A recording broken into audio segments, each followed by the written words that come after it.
What a match that was. What a game. Gritty, chaotic, dramatic, even until the last second. But under that drama lies so much to unpack. How Maresca set up and how Chelsea handled Liverpool's threat. How the substitution shifted momentums, the injuries that made it look like Chelsea would not come out with anything. The surprises and how some young names, especially Estevão Willian, the young Brazilian kid, made his mark. If you watched the game and you were thinking that was wow, that was intense, well, I agree with you because trust me, you are not wrong. Let's go right into it and let's talk about everything that happened in the game.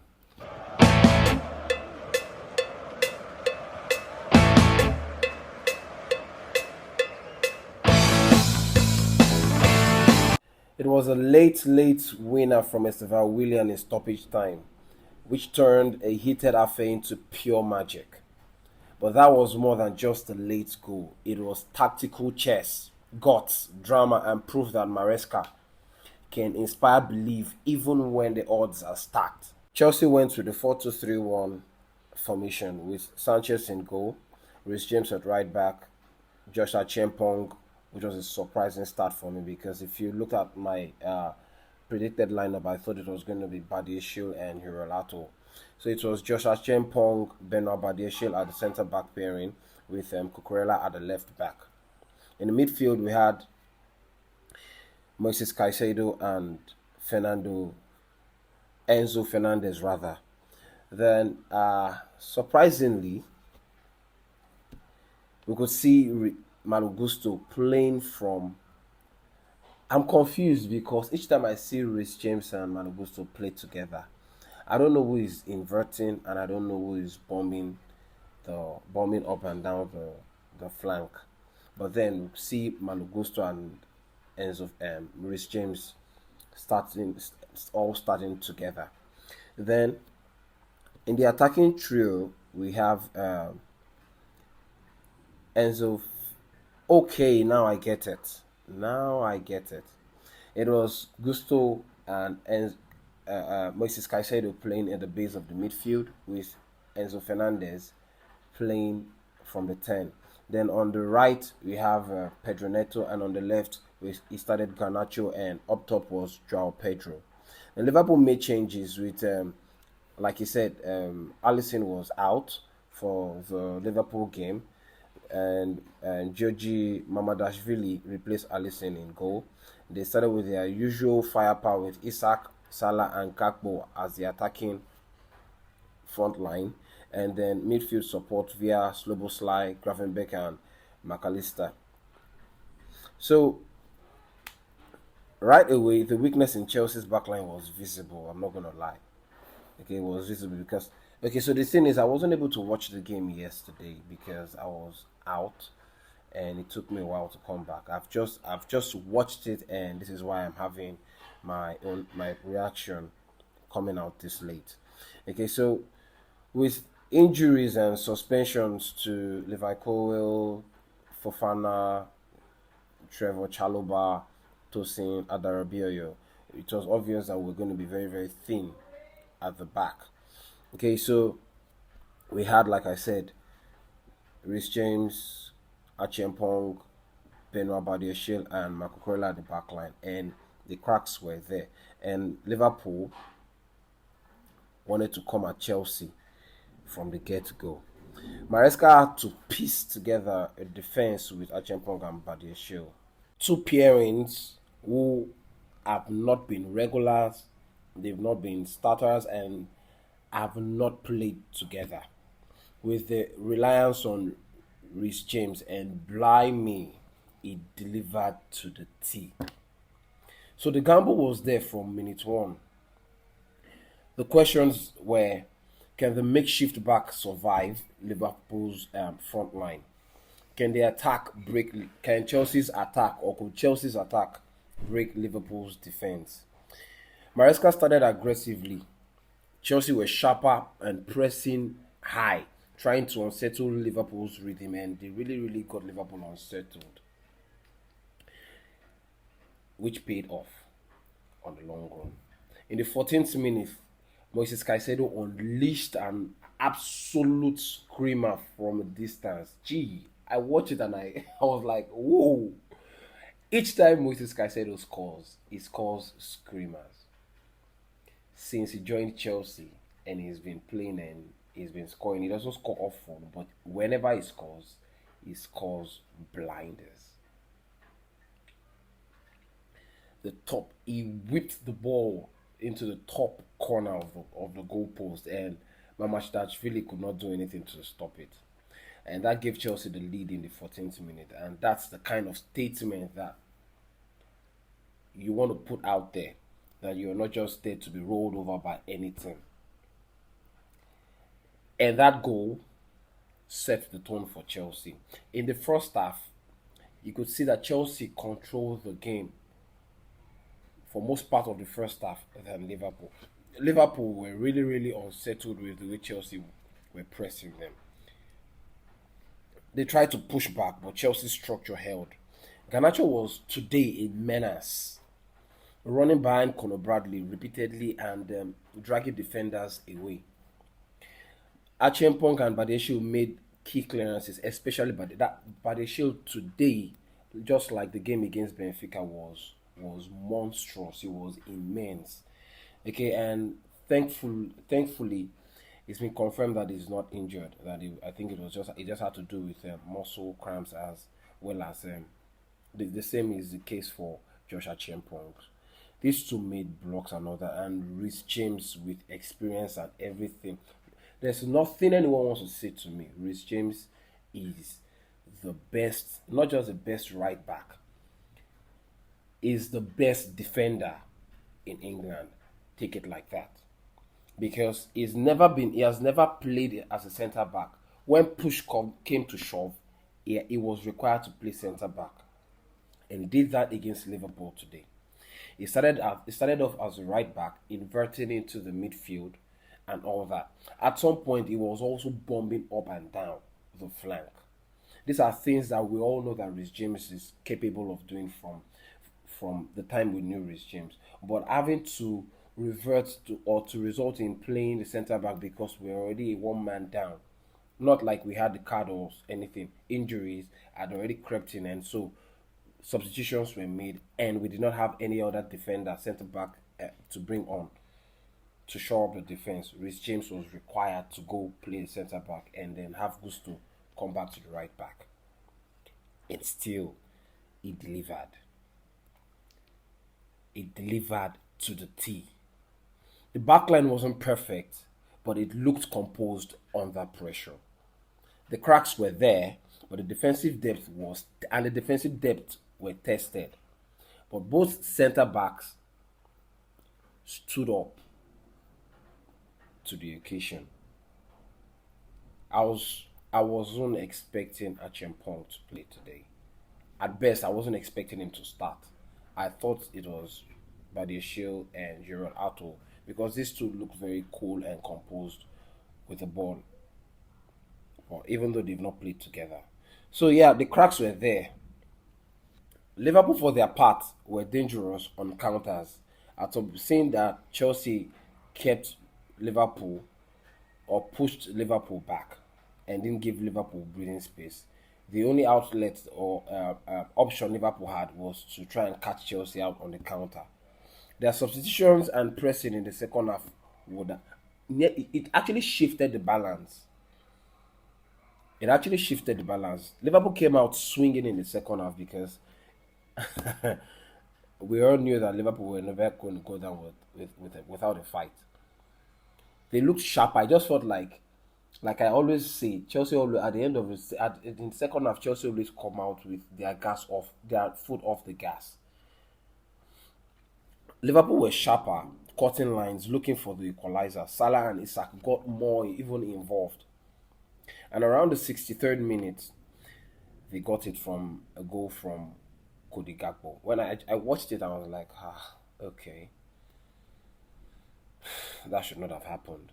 If we really had a real centre back there, I don't think that would have happened because Isak dragged the ball down and Gakpo had to just finish it.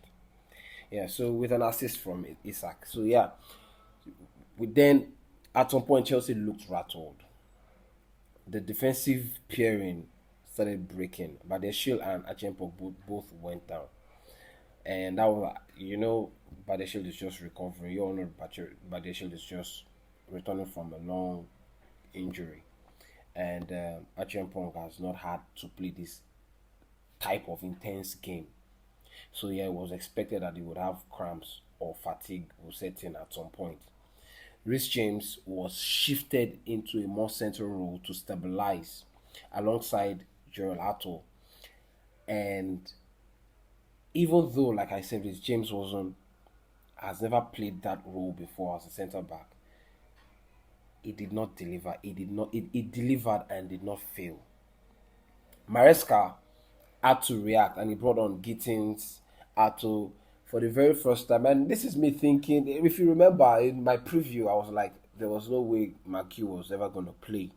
Because if he plays a minute for Chelsea, even if Chelsea end up selling him in this window, there was no way he was going to play for another club which is in Europe. So bringing on Gio, I was like, okay. So does this mean that he's going to stay the rest of the season with Chelsea? But that's not what I'm talking about here. Gittins came on, Hato came in, and the wonder kid from Brazil came on as well. And this was like when Atto came on in, this was like literally saying that the defense line is done. Okay, it was like okay. And that was my thinking.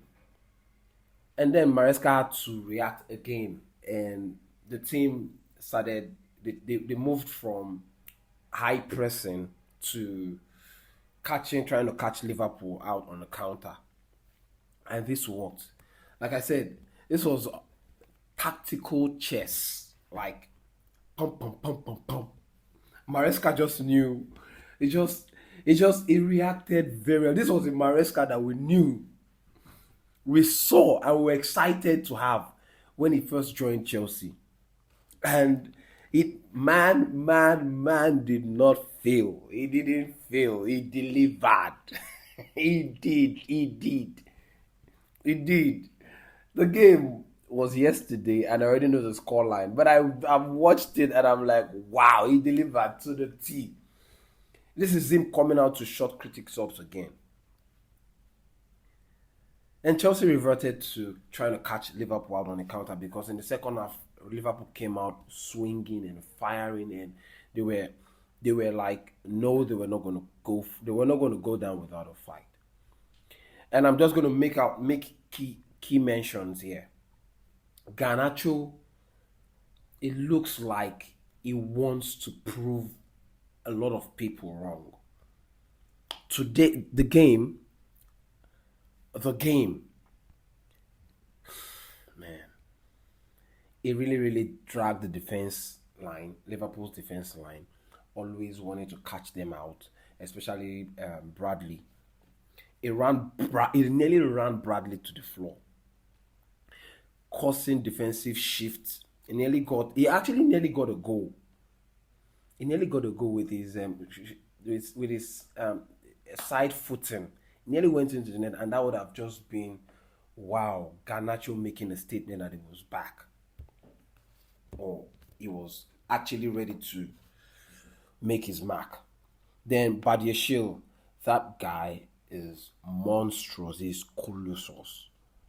It was really important today, winning a lot of area duels, and yeah, it's such a shame that he didn't finish the game due to fatigue and cramps. Then Hato, he came in and he also stabilized it because the guy looks very comfortable playing in the centre back.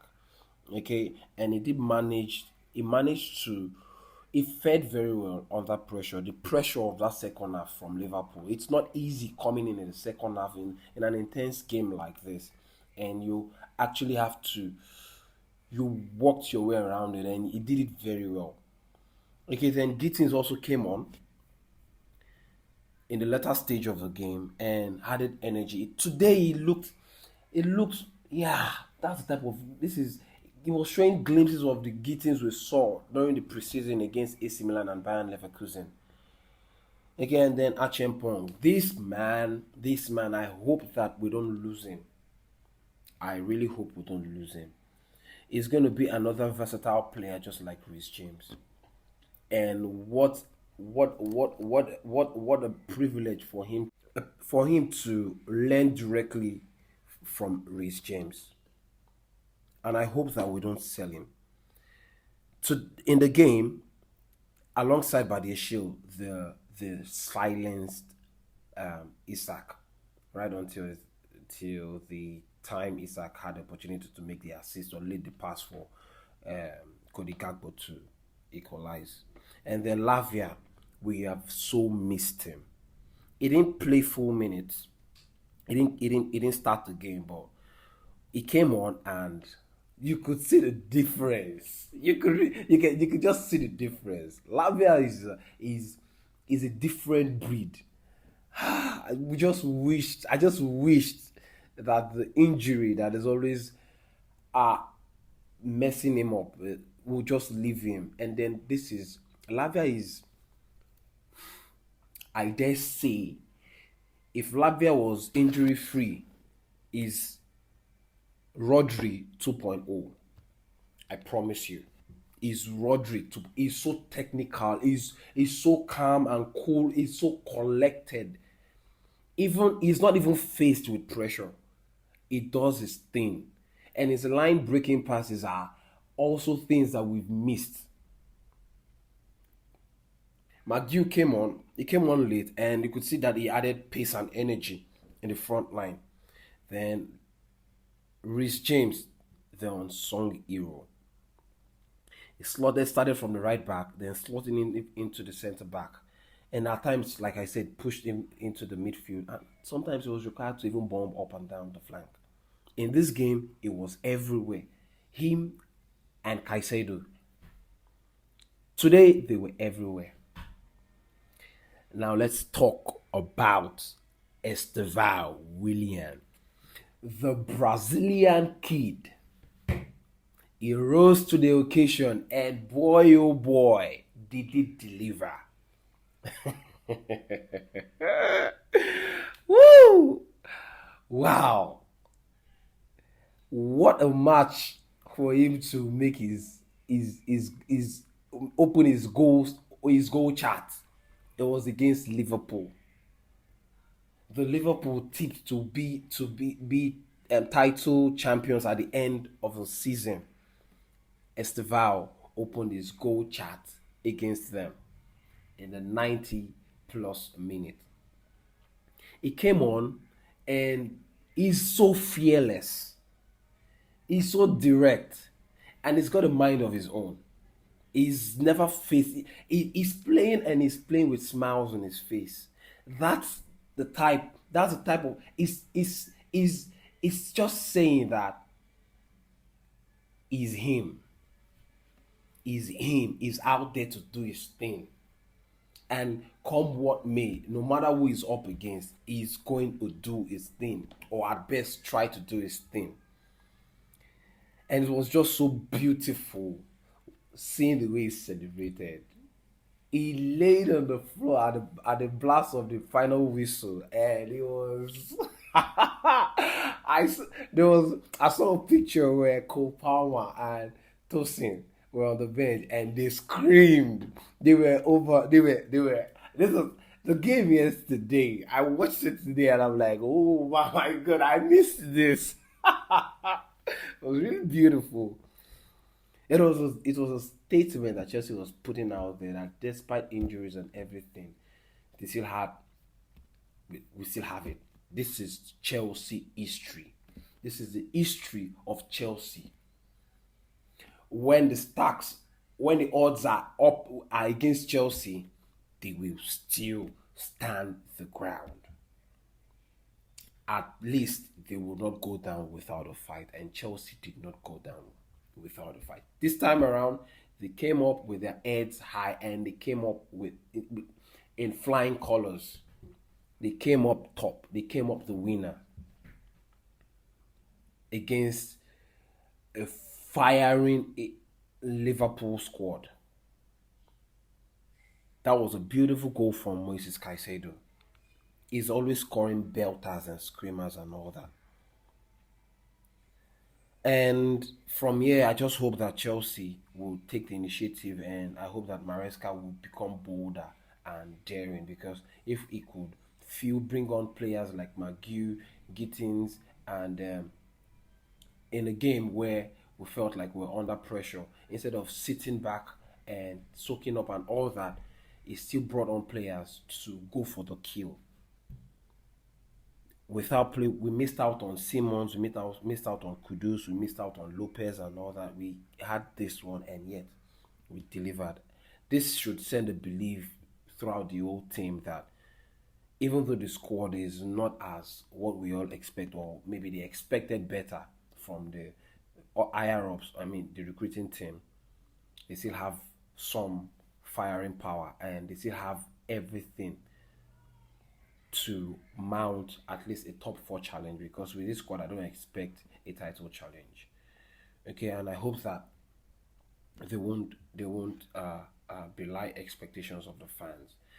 We need to find a way to help Joao Pedro start scoring goals, because if this is a problem. Okay, he needs someone to be able to play off. He needs to play with, like, a target man who can feed him, or he can feed off the target man. Okay, so I'll just close up with this. Yeah, I'll make special shout out to Caicedo. That man is the best midfielder in the league right now. I have said it. Acheampong, I mean, I doff my hat for him. I mean, he was just everything. Estevão William, I don't know. I've run out of words for Estevão William. I'm not gonna lie. I don't know what else to say to this kid. All I just know is that in a couple of years' time, I see Estevão William winning the Ballon d'Or. Reece James, versatile, Mr. Reliable. He worked his socks off. And then Garnacho. Garnacho really did very well today. He really did well, and I'm really impressed.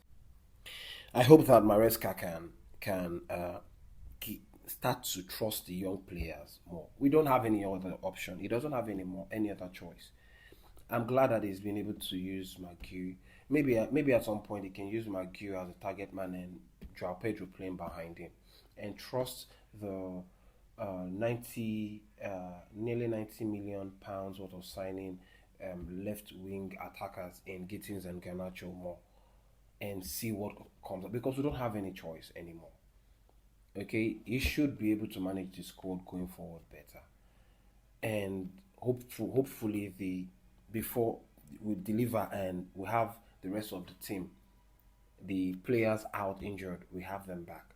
Thankfully, we're having the international break, so we want to believe that we'll be having Cole Palmer back at the end of the international break, and all that. And Maresca should try and trust Estevão William more. So that's all there is that I have to say, and let me know what you guys think about everything that I've said. Did I miss out on anything? Did I fail to make special mentions to anyone? You just let me know in the comment section below, and don't forget to like and subscribe. And yeah, there's a game today for Man City, and there's Newcastle. Tottenham won their game. They nicked the win against Leeds yesterday, and this is what I'm saying. Xavi Simons and Kudus started doing their thing. Kudus scored his first goal of his effort in the Tottenham shirt yesterday, and yeah. So well, I'm glad Chelsea also won against Liverpool. So yeah, we're now heading up to, we're going to be in the 6th position till after the international break, and I hope that Chelsea will come back even stronger after the international break. Yeah, so until we meet again, if there's any other thing that I need to put out there or that comes up, later on. I'll be here to share with you. And I'm sorry once again for not having this video out yesterday or earlier. So until we meet again, it's Chelsea first, rivals next. Peace.